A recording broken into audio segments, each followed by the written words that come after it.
दोस्तों आखिर कौन है इंद्रदेव के सबसे शक्तिशाली पुत्र, और नंबर 1 पर जो है उसने तो स्वयं श्री कृष्ण का वध किया था। इस वीडियो में आगे बढ़ने से पहले कमेंट बॉक्स में जय श्री कृष्ण लिखना बिल्कुल भी मत भूलिएगा, और इस वीडियो को एक लाइक करके हमारे चैनल को सब्सक्राइब जरूर करें। स्वर्ग के राजा देवराज इंद्र, जिनकी वजह से ही समुद्र मंथन हुआ, उन्हीं की वजह से ही अहल्या पत्थर में हो गई। उन्होंने ही महाभारत के दानवीर कर्ण के छल से कवच और कुंडल छीन लिए।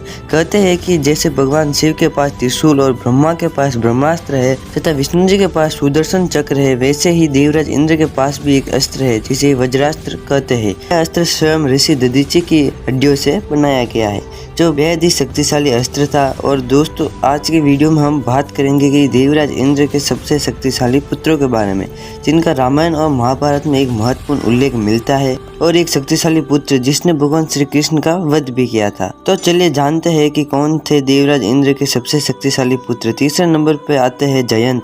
जयंत की माता सच्ची और पिता देवराज इंद्र। सच्ची को इंद्राणी भी कहते हैं, और जयंत का बहुत से धर्मों और ग्रंथों में भी उल्लेख मिलता है। कहते हैं कि एक बार रावण और मेघनाथ ने स्वर्ग पर आक्रमण किया था। तब उस समय जयंत ऐसे एकमात्र देवता थे जो रणभूमि छोड़कर नहीं भागे थे। वह अंत तक मेघनाथ का सामना करते रहे, लेकिन वह मेघनाथ को पराजित नहीं कर सके। वह एक पराक्रमी योद्धा की तरह सामना करते रहे।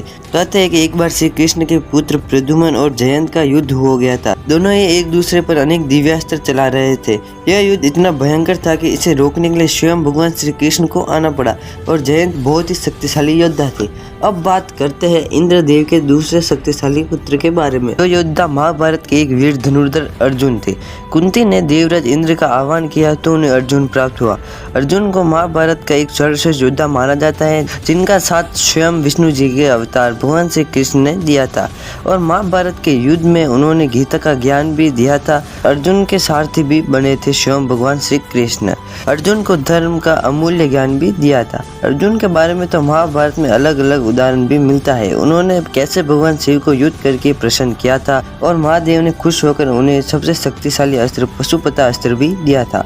अर्जुन बल के साथ साथ एक धैर्यवान योद्धा भी थे। अर्जुन के पास ब्रह्मांड के सारे दिव्य अस्त्र मौजूद थे। उनके गुरु स्वयं द्रोणाचार्य थे, और अर्जुन ने महाभारत में बहुत ही महत्वपूर्ण भूमिका निभाई थी। कहा जाता है कि अर्जुन और भगवान श्री कृष्ण स्वयं नर और नारायण के अवतार थे, जो चाहते तो महाभारत को एक ही पल में समाप्त कर सकते थे। और महाभारत के युद्ध में पांडव की जीत में अर्जुन का महत्वपूर्ण योगदान था। अब बात करते हैं इंद्रदेव के सबसे शक्तिशाली पुत्र, जिन्होंने स्वयं भगवान श्री कृष्ण का वध भी किया था।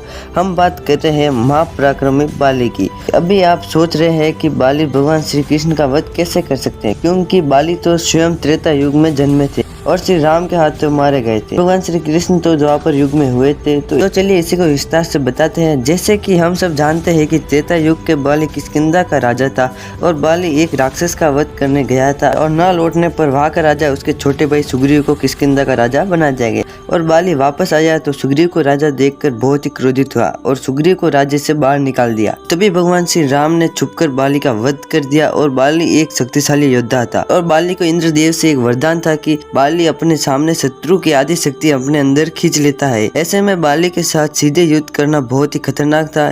यहाँ तक रावण भी बाली को हरा नहीं पाया था। अगर भगवान श्री राम उसके सामने जाते तो भगवान श्री राम की आधी शक्ति उसके पास चली जाती। इसलिए श्री राम ने पेड़ की आड़ में छिपकर ही बाली पर बाण चलाया था। और बाली के मरने के बाद उसकी पत्नी तारा ने भगवान श्री राम को श्राप दिया कि आने वाले समय में बाली भी आपका ऐसे ही वध करेगा। और भगवान श्री राम ने श्राप स्वीकार कर लिया।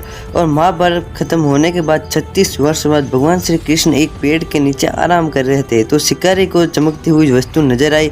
तो सोचा सामने एक हिरन है, तो उसने एक तीर चला दिया, और वह तीर भगवान श्री कृष्ण के अंगूठे में जा लगी।